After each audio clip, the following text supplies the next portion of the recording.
So these push down, this kind of pulls out. That'll just kind of fall flat. Okay. And then Lovely. basically pull it until it locks like that. And then, this is just Velcroed on, so you just pop it off and pop it down. To get it up, it's kind of the same thing in reverse. You kind of give it a little lift. How does that go with this though? How does... It like lays out to a flat bed, doesn't it? Yeah. Okay, so give me the whole bed Yeah, show. For sure. So actually, I'm gonna push this back because it's easier to do the other part first. Sorry. So these... Note, it is easier to do the other part first. Jeff was demonstrating in backwards order. Yeah, so... No, I left the keys over there. I'm so sorry.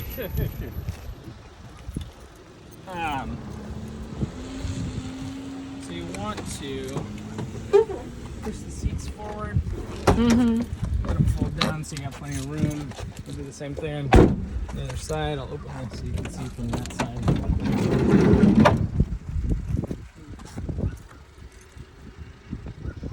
Oh yes, the shoe storage cabinet. I remember. That to me, that was the selling point, man. I was like, I don't know, it's got built-in shoe area. It's a no-brainer.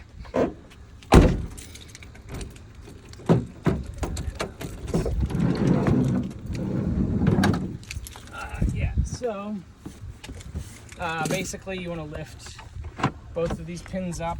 Okay. They do have a little bit of a locking mechanism, but sometimes like that one catches on the floor, so I usually just go ahead and kind of lift that up too. Push it forward. There's two other holes that they should lock into. Yes. Like that.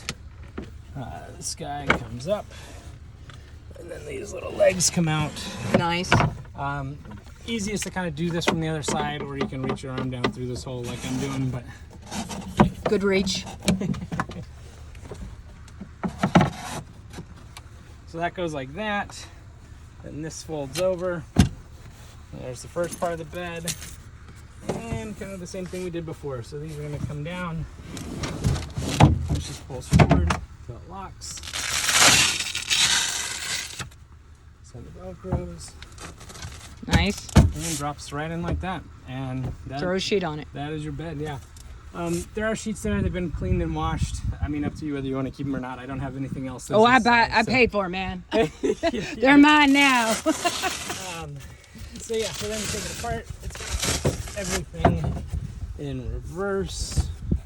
I usually kind of get this. I know that's not gonna work. So we pull this up a bit. And you might have to kind of do one side and then the other to get it just Sure. started and locked. See, I don't know, it's not gonna. Let me try that again. Can I help? See, I didn't have it actually locked out. That was part of the problem. It wasn't fully installed. There we go. And then that just closes in like that. And those will kind of click back up. And that goes in there. Love it. While you're videoing, I'll go ahead and show you this again.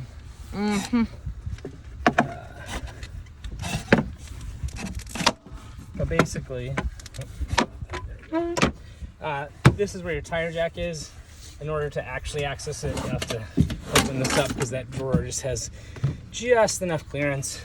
Okay. But tire jack and the end of your tire iron lowers the tire. There's like a little bolt here on the back that you basically loosen, and that actually lowers the tire down. Wait a minute. Why do we want to lower the tire down? That's your spare tire Got it. underneath. Okay. You got a little sun at the lake? Yeah. A little bit. Got a little crispy. We swam, we fished, so I love it. yeah, it's coming off. Other things, I mean, while you're filming, these switches turn on your batteries. Okay.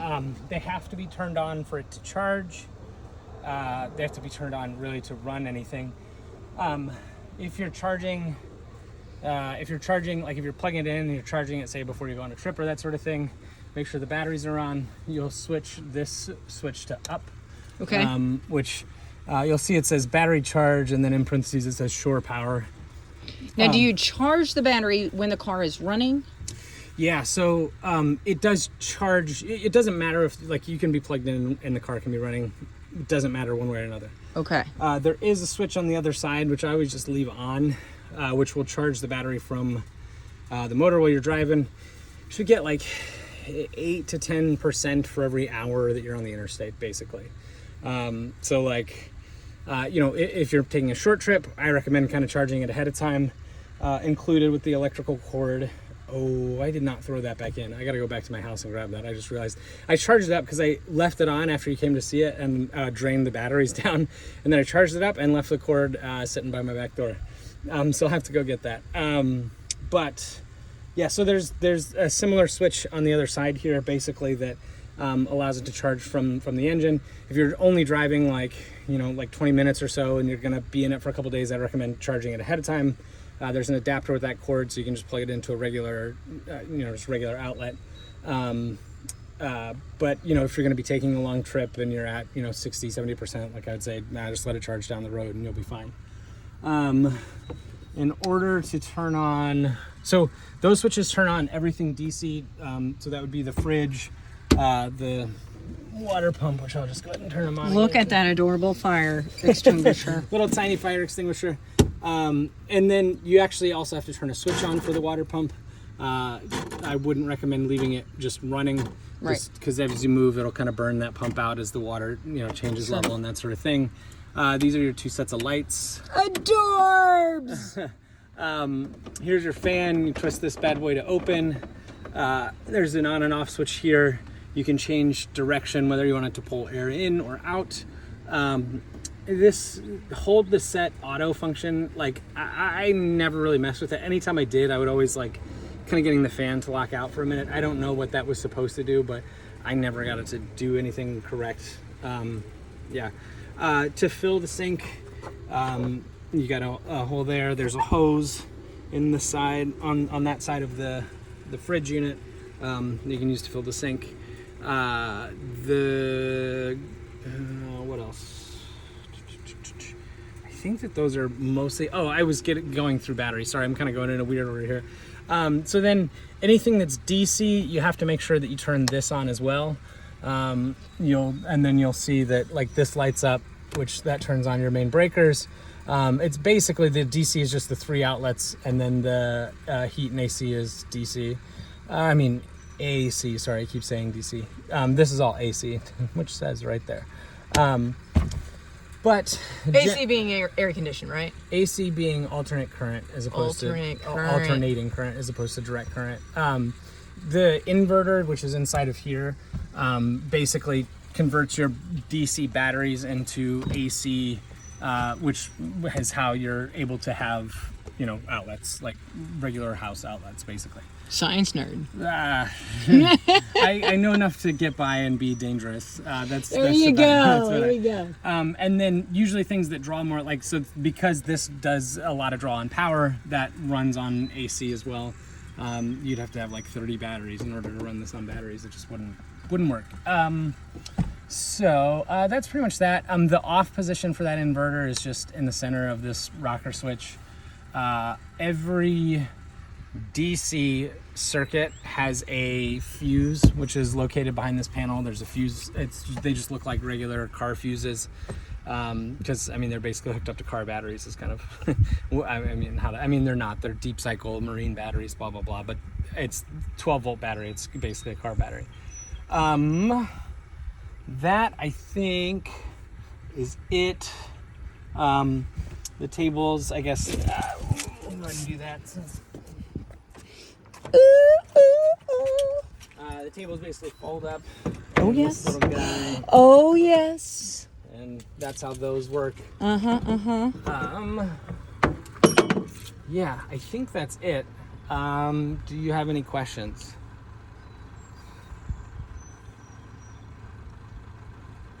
How'd you do Wi-Fi? How did I do Wi-Fi? I didn't do Wi-Fi. Okay. I used my phone and And that was it. yeah. Okay. I don't know. I think there's some newer products in the market, but basically if I was using like a MiFi card, like the service wasn't really any better than my phone, so I just used my phone as a hotspot if I needed to get internet and that sort of thing. And I always used it where I was traveling enough where I could stop at a Starbucks or whatever, Sure. and do that sort of thing. If you were to put a kayak on here, how would you do it? Ooh, great question. I have never really moved a kayak, so I don't know. I mean, you could. What I would probably do is I would probably just try to kind of put the front end on this bad boy, and then basically get it to sit here. But then you'd have to kind of like strap it around this. Yes, I see what you're saying. Lots of bungee cords. Yeah, or maybe even a ratchet strap. Would you add this kind of rack back here to haul more? Yeah, like- so you could. I mean, here's the thing, right? You can, and this originally when I bought it didn't have the HVAC, so Right, so you had to add that. It had a regular, somebody put on for their surfboards basically, and it didn't fit. Like I always thought, what maybe it'll make your clearance worse, but like what may be easier is like I still have the other one of these bars in Nashville. When I pick up the bikes, can I get that bar? Yeah, absolutely. What may be easier is to like get somebody to fabricate a piece that would raise these above where this is. Yeah, And then you could have, storage above. yeah, and then you could do whatever you want there. The only thing is like then your height clearance is getting to be, it's roughly 8 foot. There's a label in there that says it. Yeah, It's, but you don't want to fall victim to the can opener. yeah. He knows the can opener. It must be fed.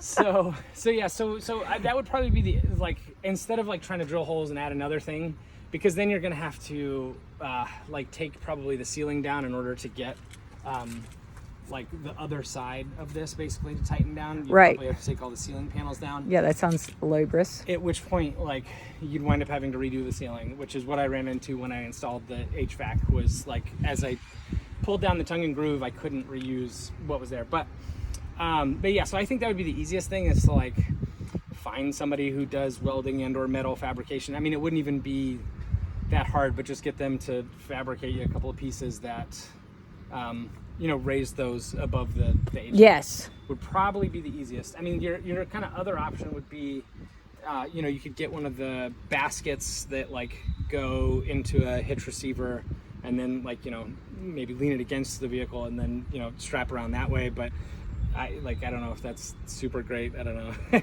Again, I've never moved a kayak, so I've never Yeah. tried to strap one down. Okay. Or, that sort of thing. Now, before we close out this video, can you demonstrate the toilet for us? Yeah. It's there. Instructions are in there. Okay. No, okay. Still okay. never been used. All the liners are there. I think you're good to go. All right. I'll put this back in place. I'll turn the batteries off because that fridge will just sit there and run. You can adjust the temperature. And you already loaded it with craft beer for me? Yeah. IPAs? Of course. Thank you, sir. If I ever run into questions, may I reach out to you and ask you? Absolutely. Cool, man. Absolutely. I think that should be everything. The other thing to note is like these curtains, if you pull them across, when you push them back, just kind of make sure that you're being gentle with them when you put the seat back in place. Curtain gently. Yeah. Okay. Just because, like, if you just push the chair straight back, it basically gets caught in there. It puts a lot of tension on the curtain track there. And should you need them, there are spare parts to the curtain track. Great. Should anything fall off or break or anything like that. I mean, I had mostly had that problem with the rental because like people were just kind of shoving the chairs back. Sure. Where's the love? Yeah.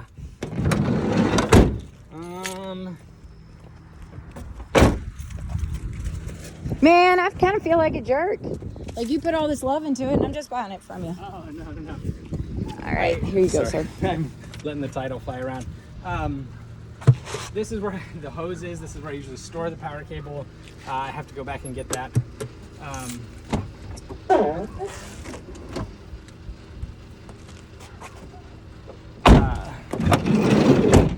This is where you plug it in.